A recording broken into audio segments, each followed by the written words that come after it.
कोलकाता में दुर्गा पूजा से पहले भारी बारिश से 7 लोगों की मौत, सड़क, ट्रेन और हवाई सेवा ठप। कोलकाता में सोमवार रात से मंगलवार सुबह तक भारी बारिश हुई, जिससे शहर जलमग्न हो गया। सितंबर में 4 महीने में यह सबसे ज्यादा बारिश है। सड़कों, ट्रेनों और मेट्रो सेवाओं पर असर पड़ा।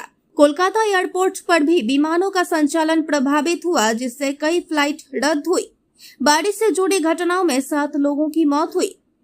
इतनी बारिश का असर कोलकाता एयरपोर्ट पर भी पड़ा है। कोलकाता के नेताजी सुभाष चंद्र बोस इंटरनेशनल एयरपोर्ट खराब मौसम के कारण विमानों का संचालन प्रभावित हुआ है। करीब 42 फ्लाइट डिले हो गई है और 30 फ्लाइट को रद्द करना पड़ा है। औसत से कई गुना अधिक बारिश। 1 सितंबर से 22 सितंबर के बीच कोलकाता में केवल 178.6 मिमी बारिश हुई, जब कल सुबह 8:30 बजे से आज सुबह 8:30 बजे के बीच ही 247.4 मिमी बारिश हुई। इसमें से भी ज्यादातर बारिश रात के कुछ घंटों में हो गई। बारिश से जुड़ी घटनाओं के कारण 7 लोगों की मौत की भी खबर है। कोलकाता के मेयर ने कहा कि अगर अब बारिश नहीं हुई तो शहर में स्थिति को सामान्य होने में कम से कम 12 घंटे लगेंगे। हालांकि मौसम विभाग का मानना है कि कम दबाव वाला क्षेत्र अगले 24 घंटों तक इसी क्षेत्र में बना रह सकता है। इस कारण शहर को अगले कुछ घंटों में और मुश्किलों का सामना करना पड़ सकता है। मौसम विभाग के मुताबिक पिछले 24 घंटे में कोलकाता में हुई बारिश शहर की औसत बारिश से 2663% ज्यादा थी। कोलकाता के अलावा हावड़ा में औसत के मुकाबले 1006% और नॉर्थ 24 परगना में औसत से 857% अधिक बारिश हुई। এত বড় হয়েছে এরকম মেঘভাঙা বৃষ্টি দেখিনি। আমি খবরের কাগজে পড়ছিলাম উত্তরাখণ্ড, কাশ্মীর, ওই সব জায়গায় নাকি এরকম মেঘ ভাঙা বৃষ্টি হয়। আজকে সেটা কলকাতায় দেখলাম যে 5-6 ঘন্টায় 300 মিলিমিটার বা তার বেশি বৃষ্টি। এটা একটা ভয়াবহ বৃষ্টি, যেটা এর আগে কোনোদিন আমরা দেখিনি। এই বৃষ্টির ফলে হয়েছে সমুদ্র উত্থাল, নদীতে টগমগ জল যাচ্ছে না। নদীর ফলে আমাদের যে ক্যানেল সেগুলো সব ভরে রয়েছে। আমরা পৌরসভার থেকে সব জল ফেলছি ক্যানেলে, কিন্তু সেটা আবার ব্যাকফ্লো হয়ে চলে আসছে। আমরা লক গেটগুলো খুলে দিয়েছিলাম, কিন্তু সেখান থেকেও ব্যাকফ্লো হয়ে চলে আসছে। 1:30টার সময় একটা বড় বান আসার কথা আছে। সেই বানটা চলে গেলে হয়তো সন্ধ্যের দিকে আস্তে আস্তে আমরা জলটা ফেলতে পারবো, যেটা নদী নিতে পারবে। আলটিমেটলি আমরা যেখানেই জল ফেলি কলকাতার জলটা পড়বে গিয়ে খালগুলোর থেকে যাবে নদীতে, নদীর থেকে যাবে সমুদ্রে। এই সবটাই ভরে রয়েছে, টুইটুম্বুর হয়ে রয়েছে। আমি কলকাতাবাসীকে বলবো আজকের দিনটা দয়া করে বাড়ির থেকে বেরোবেন।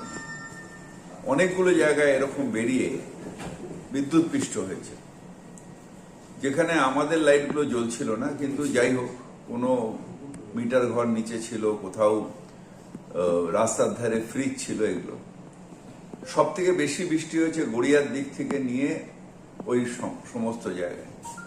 109 নম্বর ওয়ার্ড, 108 নম্বর ওয়ার্ড, 106 নম্বর ওয়ার্ড, এই জায়গায় বৃষ্টি হয়েছে। 109, 108-এ তো ড্রেনেজ সিস্টেম নেই।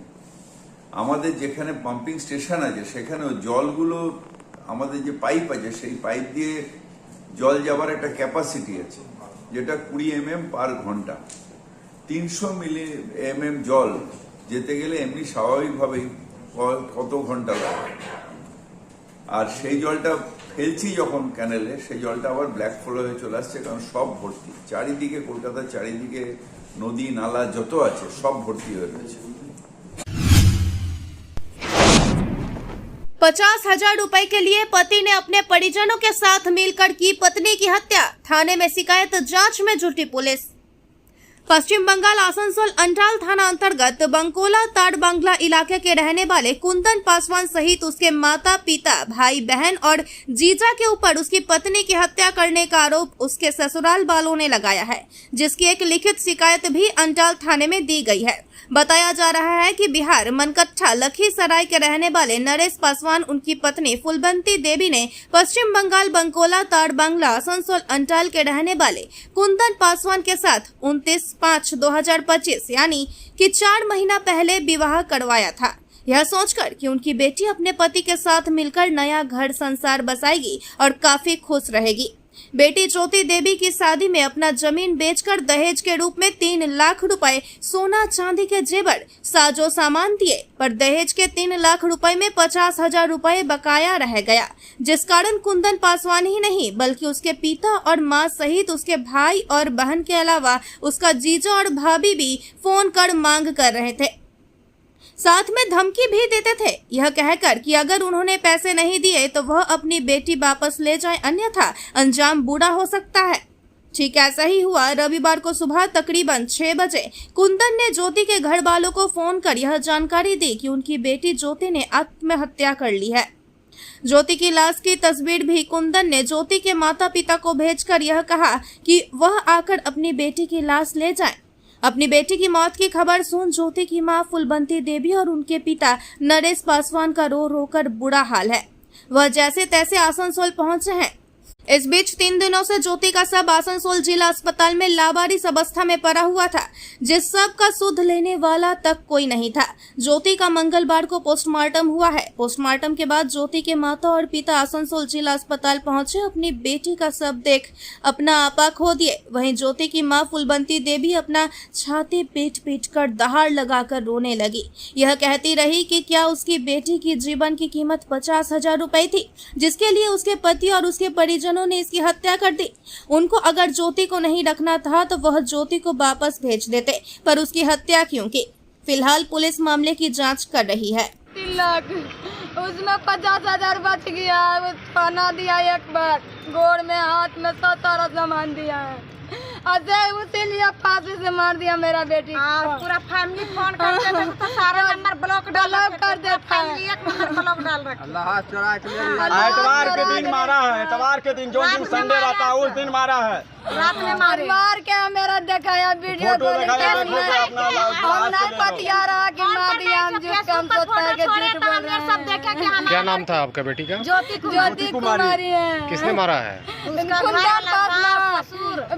ससुर के नाम क्या है?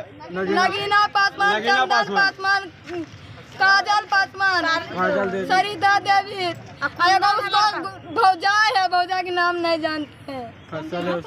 उससे सब कब शादी हुआ था? अभी 5 महीना हुआ। बैसाख में 22 तारीख को हुआ है। 29 तारीख के। कहाँ रहते हैं आप लोग? मनकट्टा जमुई में। यहाँ कहाँ पे शादी हुआ था? यहाँ हुआ ताड़ बगान बनकोला। ताड़ बगान बनकोला है ना सर? क्या नाम आपका? मेरा फूलबंती देवी नाम है सर।